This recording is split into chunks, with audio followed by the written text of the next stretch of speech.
شروع کرتا ہوں اللہ تعالیٰ کے نام سے جو بڑا مہربان نہایت رحم والا ہے۔ ایک صحابی رسول رات کو اپنے گھر میں آرام فرما رہے تھے اور انہیں پیاس لگی تو انہوں نے اہلیہ سے پانی مانگا۔ ان کی اہلیہ صحابیہ عورت تھیں۔ وہ پانی لے کر آئیں تو وہ صحابی دوبارہ سو چکے تھے۔ وہ عورت اتنی خدمت گزار تھی کہ پانی لے کر کھڑی ہو گئی۔ جب رات کا کافی حصہ گزر گیا تو صحابی کی آنکھ کھلی۔ یہ دیکھ کر حیران رہ گئے کہ ان کی وفادار بیوی پانی لے کر کھڑی ہے۔ پوچھا تم کب سے کھڑی ہو؟ اس صحابیہ عورت نے جواب دیا جب آپ نے پانی مانگا تھا میں پانی لے کر آئی تو آپ آرام فرما چکے تھے، اس لیے میں نے آپ کو جگا کر آپ کے آرام میں خلل ڈالنا مناسب نہ سمجھا اور سونا بھی گوارا نہ کیا، کیونکہ میں نے سوچا کہ ممکن ہے پھر آپ کی آنکھ کھلے اور آپ کو پانی کی طلب ہو اور کوئی پانی دینے والا نہ ہو، کہیں خدمت گزاری اور وفا میں کوتاہی نہ ہو جائے، اس لیے میں ساری رات پانی لے کر کھڑی رہی۔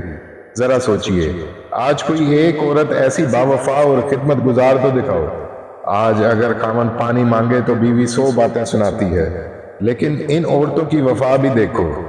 جب اس عورت نے یہ کہا کہ میں ساری رات کھڑی رہی تو اس صحابی کی حیرت کی انتہا نہ رہی۔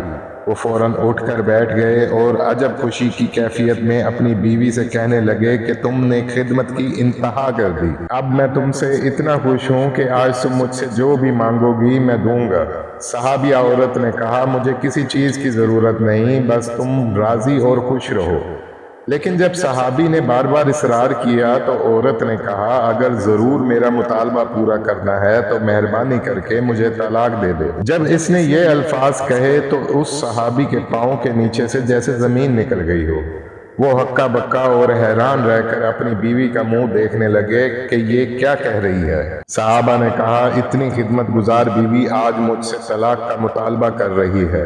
انہوں نے کہا کیونکہ میں وعدہ کر چکا ہوں اس لیے تمہارا مطالبہ تو پورا کروں گا، لیکن پہلے چلتے ہیں رحمت عالم صلی اللہ علیہ وآلہ وسلم کی خدمت میں، آپ سے مشورہ کرنے کے بعد جو فیصلہ ہوگا اس پر عمل کروں گا۔ چنانچہ صبح صادق کا وقت ہو چکا تھا۔ یہ دونوں میاں بیوی اپنے گھر سے نکل کر رحمت عالم صلی اللہ علیہ وآلہ وسلم کے حجرے کی طرف روانہ ہو گئے۔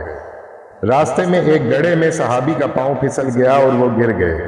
ان کی بیوی نے ہاتھ پکڑ کر صحابی کو اٹھایا اور کہا آپ کو چوٹ تو نہیں آئی؟ صحابی نے کہا اور تو کچھ نہیں، البتہ پاؤں میں تکلیف ہے۔ صحابی عورت نے فرمایا چلو واپس گھر چلیں۔ صحابی نے کہا اب تو قریب آ چکے ہیں۔ صحابی عورت کہنے لگی نہیں واپس چلو۔